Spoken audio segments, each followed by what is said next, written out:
Today, I am honored to speak to you about one of the most significant, life-changing experiences that many people will go through: labor and delivery.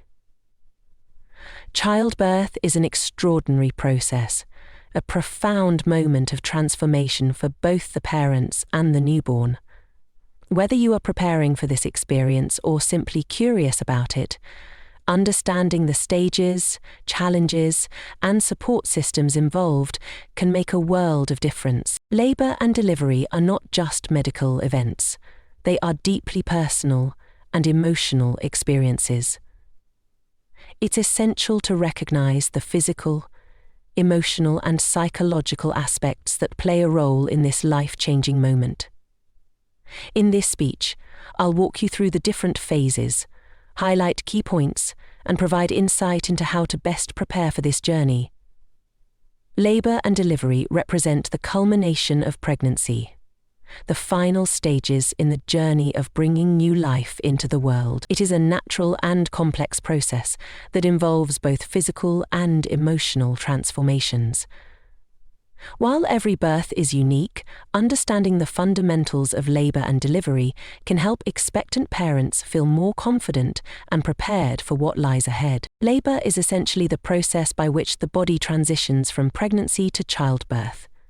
It is triggered by hormonal changes and signals from the body that prepare the uterus, cervix, and other structures for the birth of the baby. Delivery, on the other hand, is the act of giving birth itself, where the baby is pushed or surgically removed from the mother's body. Key components of labor and delivery. Pre-labor changes. Before labor officially begins, the body starts to prepare itself. The cervix begins to soften, thin out, effacement, and gradually dilates, opens. Many women experience false labor or Braxton Hicks contractions, which are irregular and do not lead to birth, but help the body prepare. The hormonal shift. The onset of labor is often triggered by a combination of hormones, including oxytocin and prostaglandins. Oxytocin, sometimes referred to as the love hormone, stimulates contractions that help push the baby down into the birth canal, while prostaglandins help soften the cervix. Contractions and cervical dilation. During labor, regular rhythmic contractions start to occur. These contractions cause the cervix to dilate or open, allowing the baby to move through the birth canal. The first stage of labor is often the longest and is characterized by early contractions and gradual dilation and water breaking. One of the most iconic signs of labor is the rupture of the amniotic sac, often called water breaking. This is the fluid-filled membrane surrounding the baby. In some cases, this happens before contractions begin, while in others, it occurs during labor. The water breaking may be a sudden gush or a slow trickle, and it often signals that labor will begin soon or is already underway. Stages of labor. Labor typically progresses in 3 stages. Stage 1. During this phase, contractions become regular and gradually increase in intensity. The cervix opens, dilates, from 0 to 10 centimeters, allowing the baby to descend into the birth canal. This stage may last several hours or longer, especially for first-time mothers. Stage 2. This is the stage when the baby is actually born. As the cervix fully dilates, the mother may begin to push to help move the baby down the birth canal. Contractions become stronger and more frequent. After the baby's head emerges, the rest of the body follows, completing the delivery. Stage 3. Types. Vaginal birth, the most common form of delivery, where the baby is born through the vagina. It's often the preferred method due to its natural progression and faster recovery time. Cesarean section. A surgical procedure in which the baby is delivered through incisions made in the abdomen and uterus. This may be necessary due to complications such as fetal distress, breech presentation, or previous cesareans. Pain management. Labour is often associated with significant discomfort or pain, which can vary greatly from one person to another. Several pain management options are available, from natural methods like breathing exercises, meditation, and hydrotherapy, to medical interventions like epidurals, intravenous pain medications, or narcotics. Choosing a pain management strategy is a personal decision and depends on individual preferences, health considerations, and the progress of labour. And there are options on various preferences. Health considerations and the progress of labour, emotional and psychological aspects. Labour and delivery are not only physically challenging, but can also be emotionally overwhelming. The experience may evoke a range of emotions, from excitement and joy to fear and anxiety. It is essential for the mother and her support team to communicate openly, stay calm, and seek comfort in one another. Many expectant parents work with doulas or midwives to provide emotional and physical support during labour. Support team.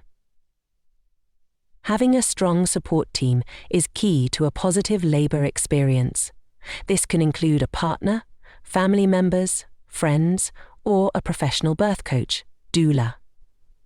A healthcare team, which may include obstetricians, midwives, and nurses, plays a crucial role in ensuring the safety and well-being of both mother and baby throughout the process. Recovery and aftercare. After delivery, both the mother and the baby require attention and care. The mother may experience vaginal soreness, perineal tears, or a caesarean incision site that needs to be tended to. For the baby, healthcare providers assess their overall health, perform necessary screenings, and help with their first moments of life, such as initiating breastfeeding. Postpartum care for the mother is also essential, as the body heals and adjusts to life after birth. In conclusion, labour and delivery are powerful, transformative experiences. By understanding the key aspects of this process, its stages, pain management options, emotional dynamics, and medical considerations, parents can feel more empowered and equipped to face the challenges and joys of childbirth. Whether through a smooth, natural birth or a medically supported caesarean section, every birth story is unique, and every labour is an opportunity to bring new life into the world. Labour is a dynamic and transformative process that typically unfolds in 3 main stages: early labour, stage 1, active labour, stage 1, and the delivery of the baby, stage 2, followed by the delivery of the placenta, stage 3. Understanding these stages in detail can help expectant parents feel more prepared for the experience and understand what to expect during each phase. Stage 1. Early labour and active labour. The first stage of labour is the longest and involves both the early and active phases. This stage is marked by the gradual opening of the cervix and the beginning of regular contractions. This phase is often the most variable and can last anywhere from several hours to days, especially for first-time mothers. During early labour, the cervix begins to soften, efface, phene out, and dilate, face out, from 0 to about 3-4 centimetres. Beaches of early labour. Contractions.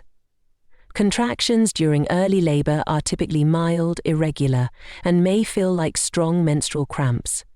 They are not usually very intense and may occur anywhere from 5 to 30 minutes apart. Duration. Early labour can last several hours or even days. Women may find they can still talk through the contractions and may not need to focus entirely on breathing techniques. Signs of progression.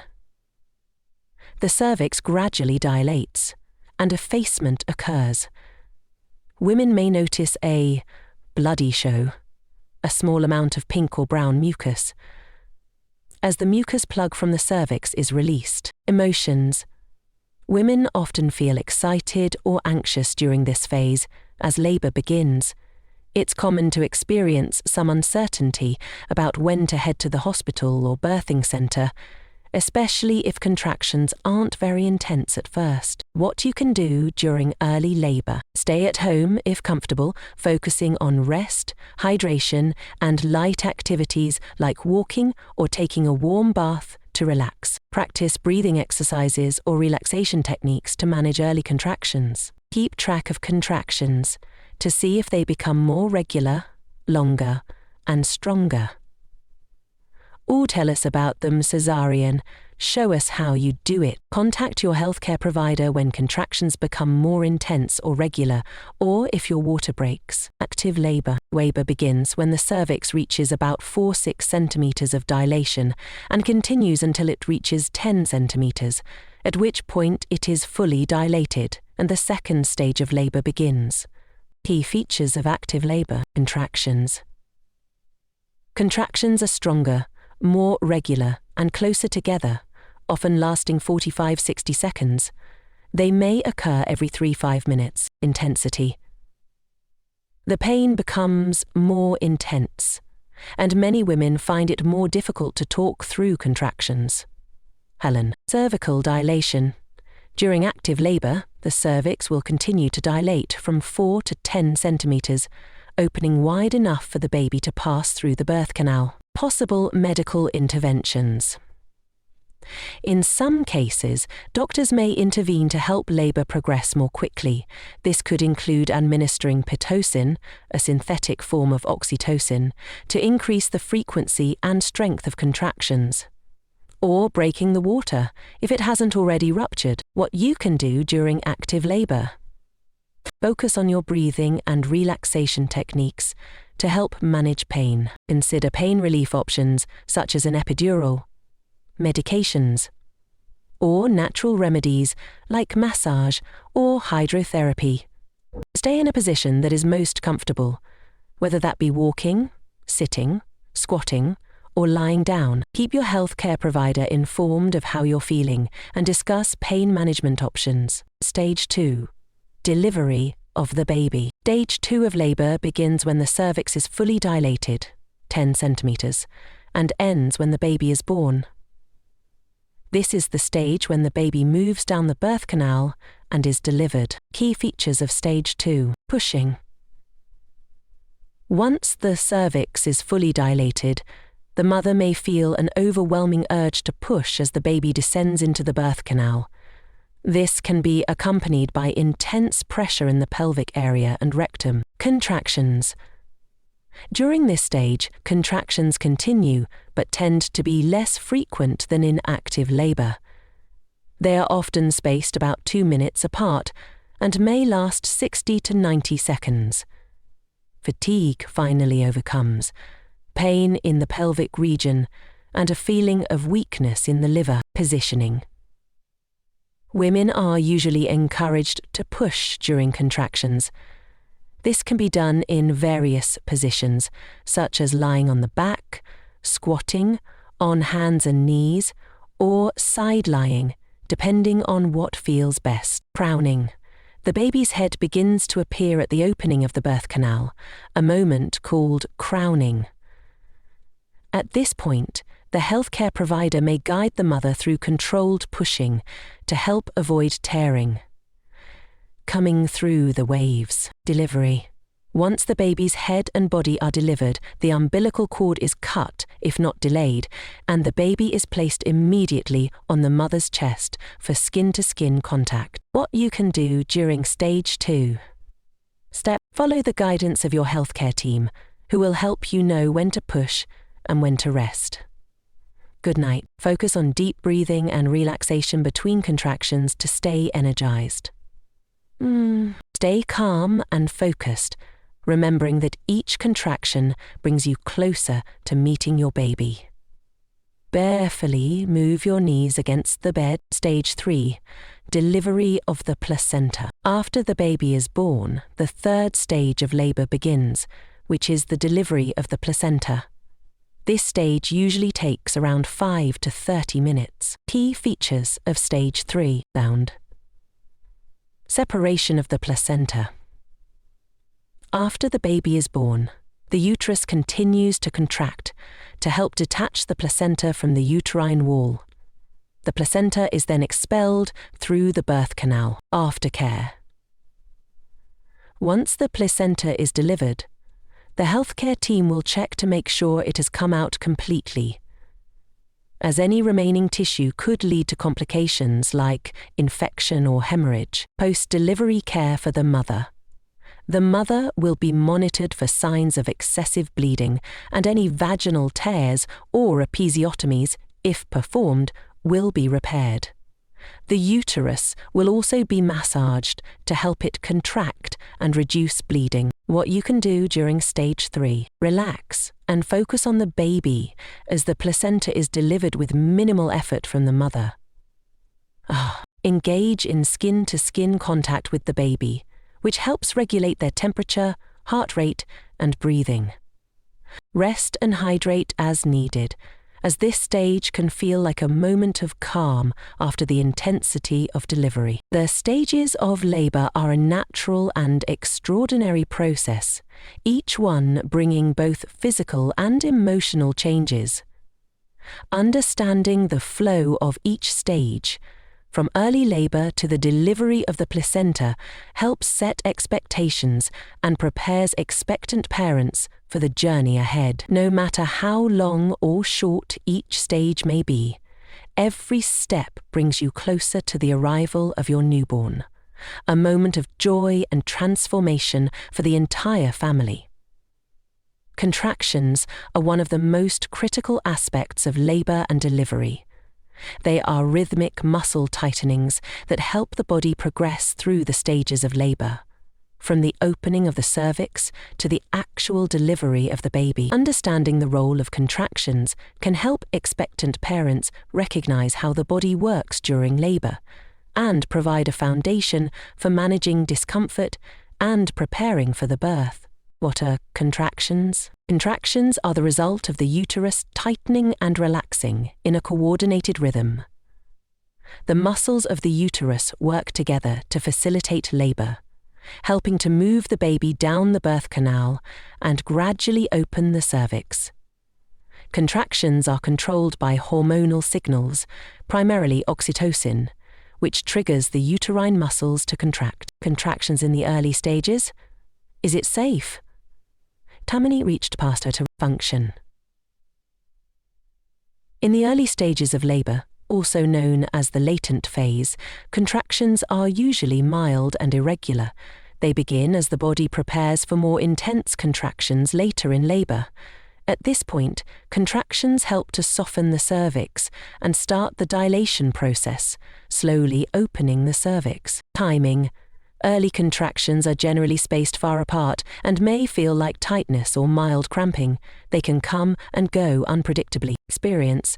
Women may still be able to talk through these contractions, although they may begin to notice that they can't ignore the discomfort. Contractions in active labor. Function. As labor progresses into the active phase, contractions become more intense and frequent. The primary function of contractions during this stage is to continue dilating the cervix, moving from 4 to 10 centimeters, allowing the baby to descend through the birth canal. Intensity. Contractions in active labor are typically much stronger, lasting about 45-60 seconds each and coming every 3-5 minutes. The intensity of these contractions helps the cervix dilate more rapidly, moving the baby down toward the birth canal. Experience. At this point, contractions may become difficult to talk through. Women may need to focus on breathing and pain management techniques. The intensity of contractions can sometimes lead to feelings of anxiety, fear, or exhaustion. Versions in the pushing stage. Stay with me. Let your world crumble.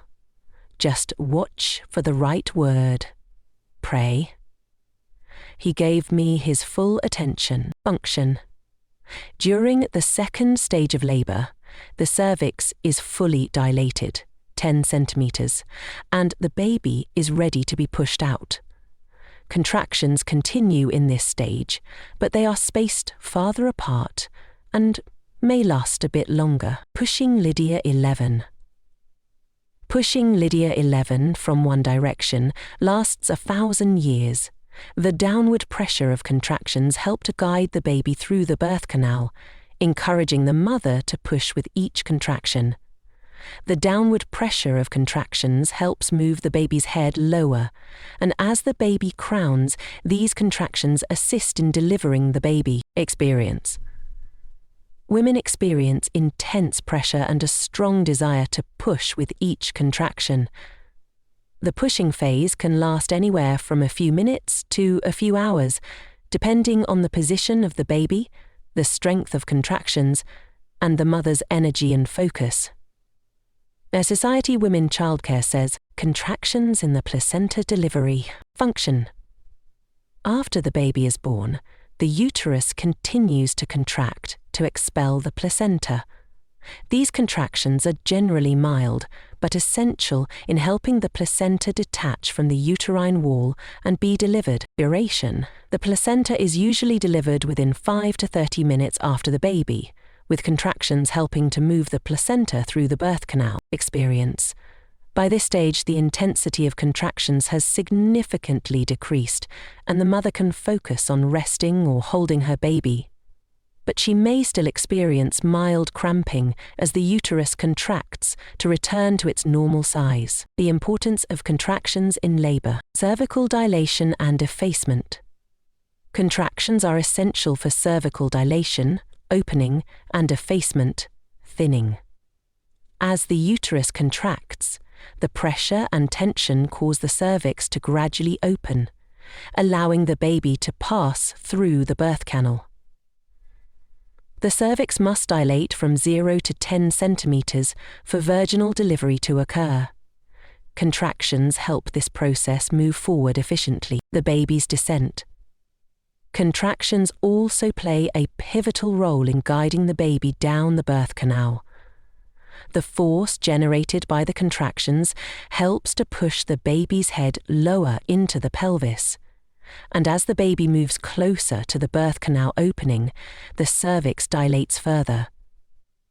In the second stage of labor, contractions aid in the final push to bring the baby into the world. Stimulating hormonal responses. Contractions are regulated by hormones like oxytocin and prostaglandins, which trigger uterine muscle activity. The rhythmic nature of contractions helps to maintain these hormonal levels, reinforcing the labor process and making the contractions stronger as the body prepares for birth. Oxytocin also helps stimulate maternal bonding and facilitates the release of breast milk after birth. Uterine muscle recovery and afterbirth. How contractions feel. Early labor. What you feel.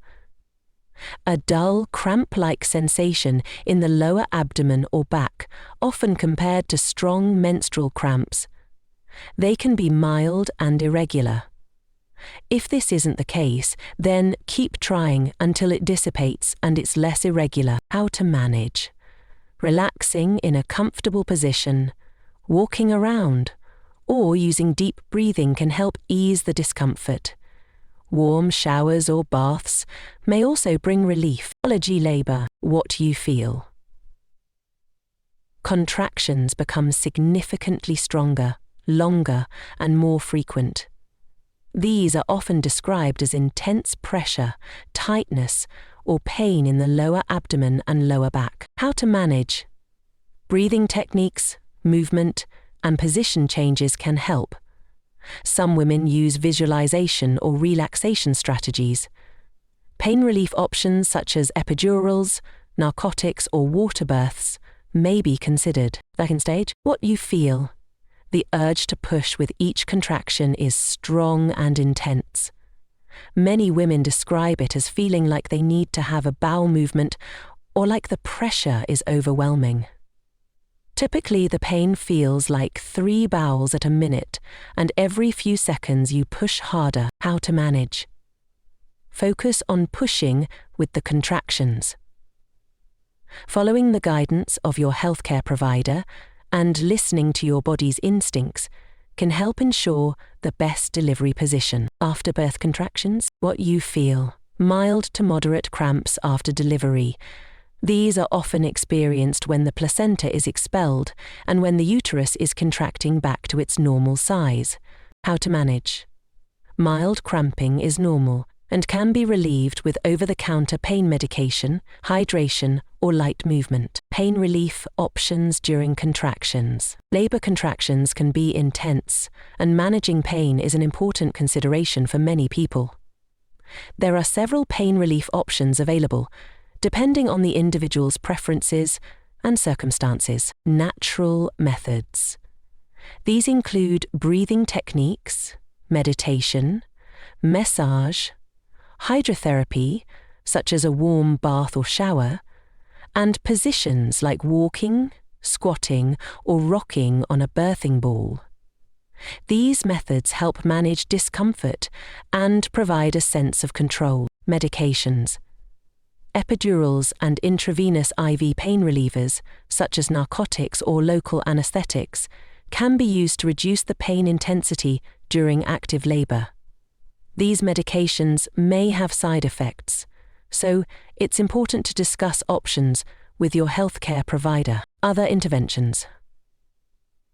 In some cases, interventions such as Pitocin, a synthetic version of oxytocin, may be used to increase the strength and frequency of contractions, especially if labor slows down. Contractions are the essential driving force of labor, helping the cervix dilate, the baby descend, and the placenta be delivered.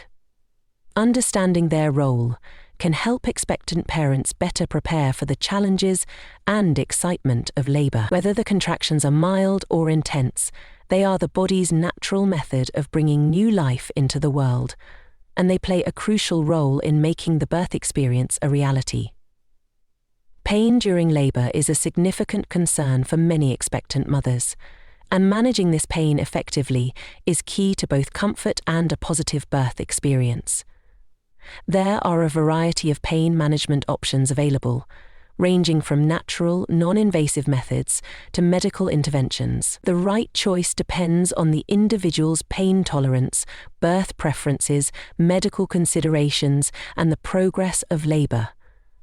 Understanding the various options helps expectant parents make informed decisions about their pain relief strategies. Non-medical pain management options. Natural pain relief methods. Do you have a favorite remedy? Breathing techniques and relaxation. How it works. Breathing exercises help manage the intensity of contractions and calm the body and mind. Techniques like deep breathing, slow breathing, and patterned breathing, such as the Lamaze method, can reduce the perception of pain and anxiety. Benefits. Breathing techniques help relax the pelvic muscles and allow the mother to stay in control of the labor process. They can increase oxygen flow to both the mother and baby, making it easier to manage the intensity of contractions without medication. When to use. These techniques are effective throughout all stages of labor, but are particularly helpful in early labor and active labor, when contractions are becoming more frequent and intense. The following are 3 techniques. Movement and position. How it works. Changing positions. Walking, swaying, or rocking on a birthing ball can help relieve pressure and pain. Gravity can also assist in helping the baby descend into the birth canal. Benefits. Movement helps open up the pelvis, allowing more room for the baby to move down, which can reduce pain and increase the efficiency of labor.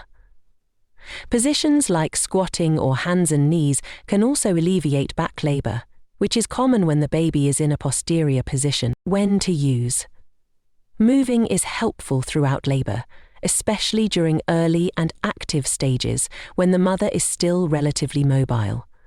Positions should be adjusted according to comfort, and midwives or doctors can assist with suggestions for optimal positioning. A hydrotherapy. How it works. Benefits. Warm water can help relax the muscles, reduce pain perception, and soothe the lower back and abdomen. It's a more natural approach to pain relief, offering comfort without medications. When to use. Hydrotherapy can be used during early labor and even active labor, as long as there are no complications that prevent its use, such as a high-risk pregnancy or premature rupture of membranes. Massage and acupressure. How it works. Gentle massage, or pressure applied to certain areas of the body, such as the lower back, shoulders, or hips, can help reduce the sensation of pain by releasing endorphins, which are the body's natural pain relievers. Benefits: acupressure can help relieve tension, lower stress levels, and improve circulation. Massage promotes relaxation and can also help the birthing partner feel more involved in the process. When to use. These techniques can be applied during early labor, active labor, or even during pushing. The mother can request massage at any point for comfort, or a doula or partner can assist. Support from a doula or birth coach. How it works. A doula is a trained professional who provides continuous physical, emotional, and informational support throughout labor and delivery. They assist with techniques like breathing, positioning, massage, and emotional support, guiding the mother through the entire process. Benefits: having a doula has been shown to improve overall satisfaction with the birth experience, reduce the need for medical interventions, and lower the perception of pain. They provide reassurance and advocacy, helping the mother stay focused and empowered. When to use. A doula support is beneficial throughout all stages of labor, especially when pain management is needed, but the mother prefers to avoid medical interventions. Medications and medical pain management options. Nitrous oxide lock-in gas. How it works. Nitrous oxide is a gas that the mother inhales through a mask or mouthpiece. It has mild sedative effects and can help reduce anxiety and the intensity of pain. Benefits: it is easy to administer and does not affect the baby, allowing the mother to remain alert and in control. Nitrous oxide also helps the mother relax and may reduce the feeling of pain during contractions. When to use. Nitrous oxide can be used at any stage of labor, and it's especially effective in early labor when contractions are less intense. It is commonly used by women who wish to avoid more invasive methods like epidurals, but still need some relief. Opioid analgesics, IV pain medications. How it works. Opioid medications, such as morphine or fentanyl, are given through an IV or injection to relieve pain. They work by altering the way the brain and body perceive pain. Benefits: opioids provide relief for moderate pain and allow the mother to remain relatively alert. They act quickly and can be administered during labor, with the effect usually wearing off within an hour. When to use. Opioids are typically used in early labor or for those who want to avoid an epidural. They are not typically recommended during the pushing phase because they can make the mother groggy and may affect the baby. Epidural anesthesia. How it works. An epidural is a regional anesthesia administered through a catheter placed in the lower back, numbing the lower part of the body. It blocks the pain from contractions and the birth process while allowing the mother to remain awake and alert.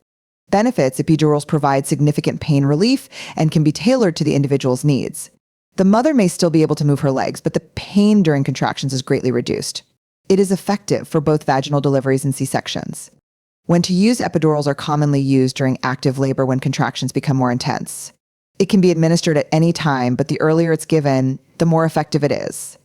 Spinal block or combined spinal epidural C. How it works. A spinal block is a single injection of anesthetic into the spinal fluid, providing immediate and profound pain relief in the lower half of the body. A combined spinal epidural C combines the benefits of both an epidural and a spinal block, offering fast pain relief with ongoing pain control. Benefits: this method provides quick and powerful pain relief and is often used for scheduled C-sections or when an epidural is needed in an emergency. And to use. A spinal block is typically used for C-sections or when rapid anesthesia is needed. CSEs are more commonly used for longer labor situations, where the mother may need continuous pain relief. Local anesthesia. How it works. Local anesthesia involves injecting a numbing agent into the perineum, the area between the vagina and anus, before an episiotomy, a surgical cut made during delivery, or if there's a tear that needs stitching. Benefits: it numbs the immediate area, making any stitches or surgical procedures less painful. The mother remains conscious and can continue to bond with the baby after delivery. When to use? Local anesthesia is usually given during the second stage of labor, just before delivery or immediately afterward, choosing the right pain management option. Each pain management option has its own advantages and considerations, and the choice often depends on the woman's preferences, the stage of labor, and medical factors. In many cases, a combination of these methods is used to provide the best relief and support. Early labor, natural methods like breathing techniques, massage, and movement are most effective at the onset of labor. Active labor, epidurals, IV medications, or hydrotherapy may be considered for more intense pain. Pushing stage, regional anesthesia, epidural, or spinal block is often used to minimize pain while allowing the mother to push. After birth, pain relief may still be needed for recovery, such as for stitches or uterine contractions. Pain management during labor is a personal decision that depends on the mother's preferences, the progression of labor, and the medical guidance of the healthcare team. Whether through natural techniques or medical interventions, the goal is to provide comfort and support throughout the labor process. London Bridget 11, meet the unexpectant daughter of Ben Jonson. Tradition, pages 2000 to 6100. By understanding the various options available, expectant parents can make informed choices that help create a positive and empowering birth experience. A birth plan is a written document that outlines an expectant mother's preferences for labor and delivery. While it is not a guarantee that every wish will be carried out exactly as planned, due to the unpredictable nature of childbirth, a birth plan serves as a valuable communication tool between the mother, her partner, and the healthcare team. It helps ensure that the family's preferences are considered, provides clarity, and fosters a sense of control over the birth experience. So listen, what is a birth plan? A birth plan is a personalized document that includes the mother's wishes for the labor and delivery process. It addresses various aspects of the birth, including pain management, labor positions, who will be present, and post-delivery care for both the mother and the baby. The plan can be as detailed or as simple as the mother wishes, but it should reflect the birth preferences that are most important to her and her family. A birth plan typically includes preferences in the following areas: labor environment, who is present, lights, music, etc. Pain management, natural methods versus medical interventions like epidurals or medications.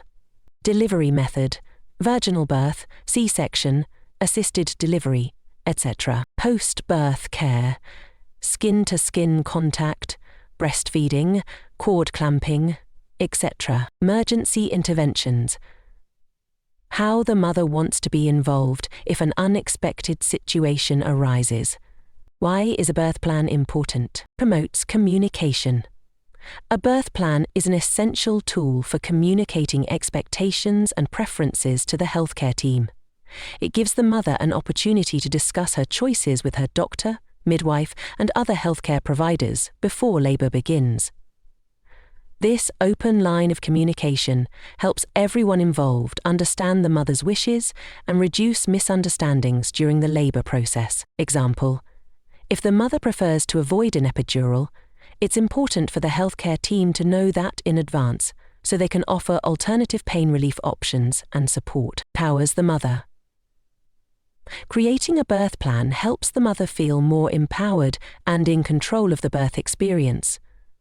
Labor can be an unpredictable and overwhelming process, so having a plan in place can provide a sense of security and confidence. Knowing that her preferences are respected gives the mother a feeling of autonomy, even if the birth doesn't unfold exactly as planned. Example: a mother may want to make decisions about the environment in which she will give birth, such as having dim lighting or playing calming music. These small choices can help her feel more relaxed and comfortable. Helps reduce anxiety and fear. A birth plan can be a tool to reduce anxiety and fear surrounding labor and delivery. By addressing potential concerns beforehand, the mother can be better prepared for the unknowns of childbirth.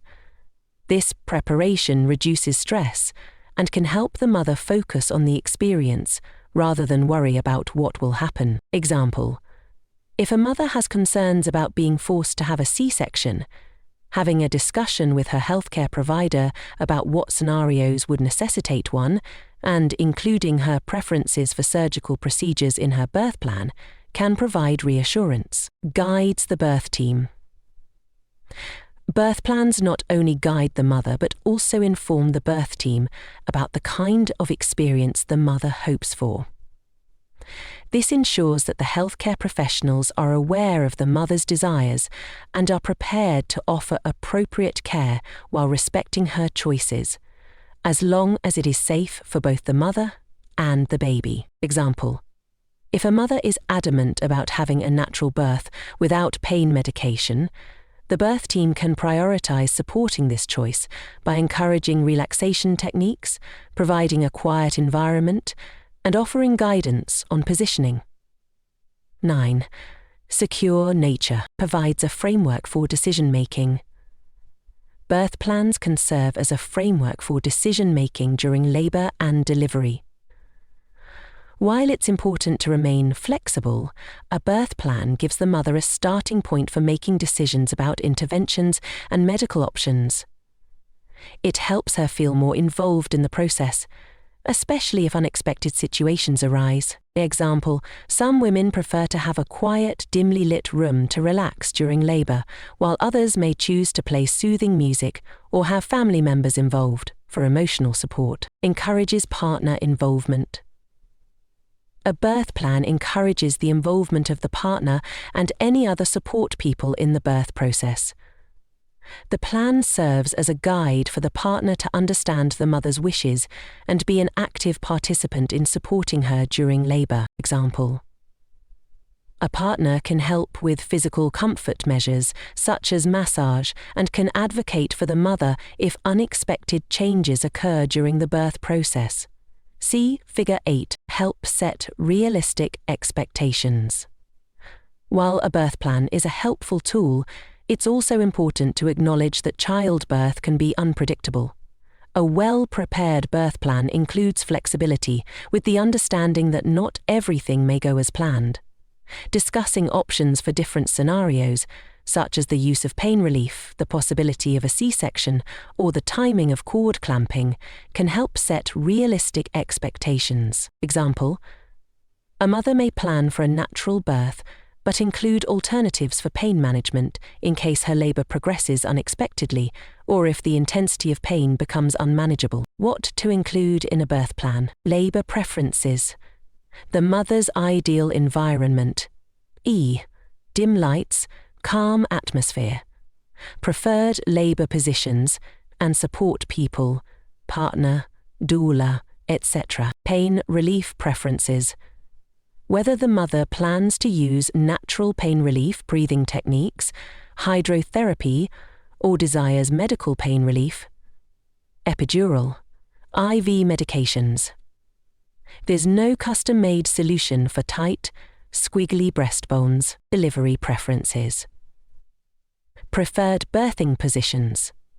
Whether or not she wants a mirror to view the birth, and who will cut the umbilical cord. Emergency preferences, what she wants in the event of an emergency, such as a C-section or the use of forceps. Post-birth preferences, skin-to-skin contact with the baby immediately after delivery, breastfeeding preferences, delayed cord clamping, and newborn procedures.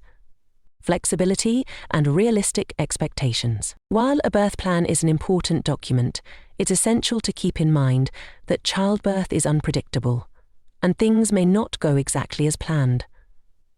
A good birth plan should remain flexible, allowing for unexpected circumstances like a change in the mother's health or the baby's condition. The goal is to guide the experience, but be open to necessary medical interventions if they are needed, to ensure the safety of both mother and baby. Example: if a complication arises and a C-section becomes necessary, a flexible birth plan allows the mother to adjust and make informed decisions while still considering her preferences for the environment and care. Healthcare providers play a crucial role in supporting, guiding, and ensuring the safety of both the mother and baby during labor and delivery.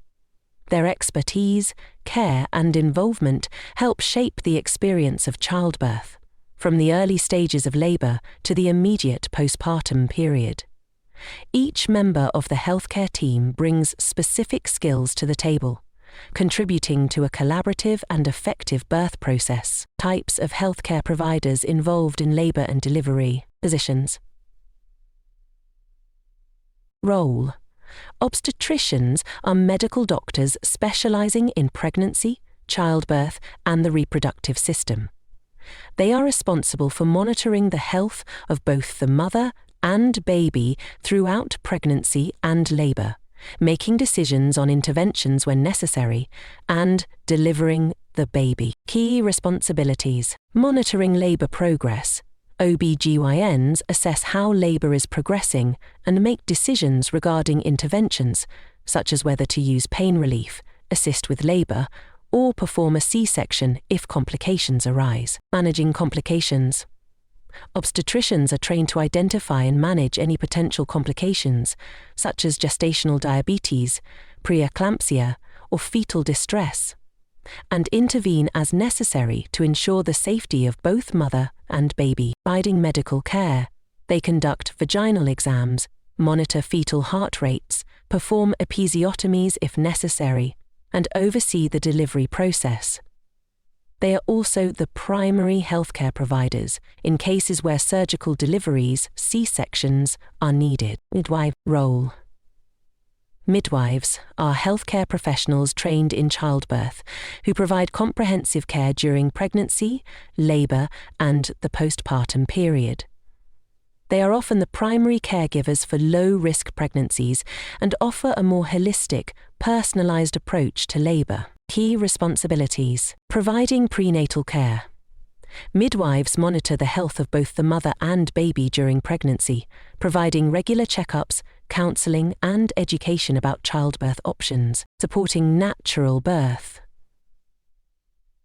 Midwives typically support a natural, less interventionist approach to childbirth, offering guidance on pain management techniques, such as breathing exercises, labor positioning, and relaxation, and assisting with delivery. Midwives help deliver babies, perform perineal support during labor, and assist with the management of complications in low-risk pregnancies. Postpartum care. Midwives provide postpartum care to the mother, including monitoring recovery, supporting breastfeeding, and offering counseling on newborn care and family planning.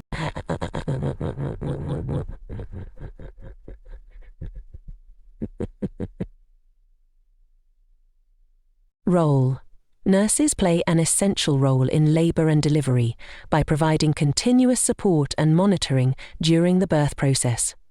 Labor and delivery nurses are specially trained to care for women during labor, assist with the delivery, and provide immediate postpartum care. Key responsibilities. I never go back to the office. I'm not in New York anymore. I can read all the books I want, punch out the newspaper in the morning, play with my toys, and I'm proud to be Lydia. Monitoring and assessment. Nurses track vital signs, monitor contractions, and check the baby's heart rate.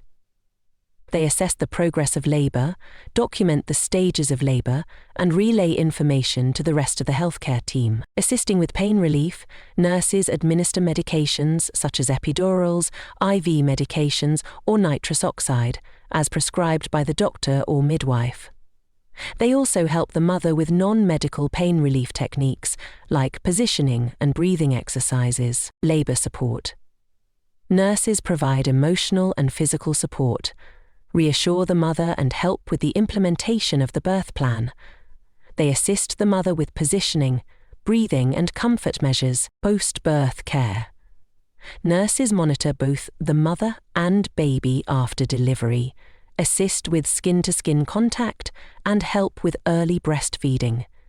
They provide education on newborn care and assist with any necessary procedures. Anesthesiologists' role. Anesthesiologists are medical doctors who specialize in anesthesia and pain management. In labor and delivery, their primary role is to manage pain relief options, such as epidurals, spinal blocks, and other forms of anesthesia. Key responsibilities: administering anesthesia. Anesthesiologists are responsible for giving epidurals, spinal anesthesia, or other forms of pain relief during labor.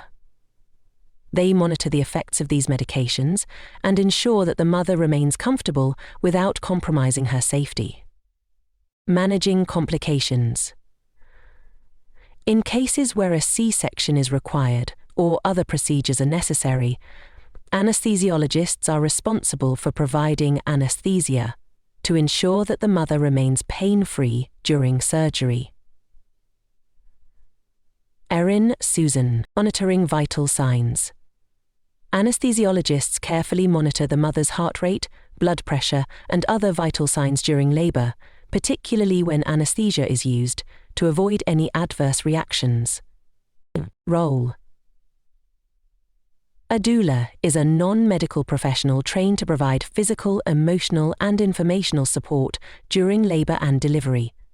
While they do not perform medical tasks, they play a vital role in creating a positive and supportive birth experience. Key responsibilities: emotional support. Doulas provide continuous emotional support, reassuring the mother, helping her stay focused, and offering encouragement. They work with the birth team to ensure the mother's preferences are respected. Physical support. Doulas assist with comfort measures like breathing techniques, massage, and positioning to help reduce pain and increase the mother's comfort during labor. Education and advocacy. Doulas provide information about the labor process, helping the mother understand what to expect and making sure her voice is heard in medical decision-making. A healthcare provider's role throughout the stages of labor. Labor. Monitoring progress. Healthcare providers track the frequency and duration of contractions and assess cervical dilation to determine the stage of labor. Emotional support. Nurses, doulas, and midwives provide emotional reassurance and physical comfort through techniques like positioning, breathing exercises, and offering hydration or snacks. Pain management options. Pain management options. Nurses or anesthesiologists discuss and provide pain relief options based on the mother's preferences and progress in labor. Active labor. Pain management. Labor support. Healthcare providers support the mother in managing the intensity of labor, encouraging the use of different positions, helping her stay hydrated, and providing comfort measures. Men live by faith. Delivery, supporting the pushing phase. Healthcare providers assist the mother during the pushing stage, guiding her through contractions and encouraging breathing and positioning that help the baby descend. If you want to hear more about the support stage, we recommend listening to episode 70, Monitoring Fetal Wellbeing. The team monitors the baby's heart rate, especially if complications like fetal distress occur. Midwives and obstetricians provide guidance and reassurance. Assisting with delivery. Obstetricians and midwives provide hands-on support during delivery, assisting with positioning and ensuring a safe delivery. In some cases, they may perform an episiotomy if needed. Postpartum care. Immediate care for mother and baby. After delivery, healthcare providers ensure both the mother and baby are stable. Nurses monitor vital signs, manage any tears or stitches, and ensure the mother is comfortable, encouraging bonding. Healthcare providers encourage immediate skin-to-skin contact, assist with breastfeeding initiation, and offer support in early infant care practices. Dressing complications. Healthcare providers assess for complications such as postpartum hemorrhage, infection, or difficulties with breastfeeding. Midwives, nurses, and doctors monitor recovery and ensure both mother and baby receive the necessary follow-up care. Teamwork and collaboration among healthcare providers. Melly Bell's Mean Boys. Childbirth often requires a team approach, where each provider's expertise contributes to a safe and positive birth experience. Obstetricians, midwives, nurses, doulas, anesthesiologists, and other healthcare providers work together to ensure that the mother and baby receive high-quality, coordinated care. Collaboration between healthcare providers ensures that the mother's needs are met efficiently and that any complications are managed quickly, respecting birth plans. While healthcare providers bring medical expertise to the table, they also respect the mother's preferences for a birth plan, as long as it is safe for both the mother and baby. Flexibility. Effective communication and teamwork allow for flexibility in responding to the changing circumstances of labor, enabling healthcare providers to adapt and support the mother through each stage of the process. Proceed.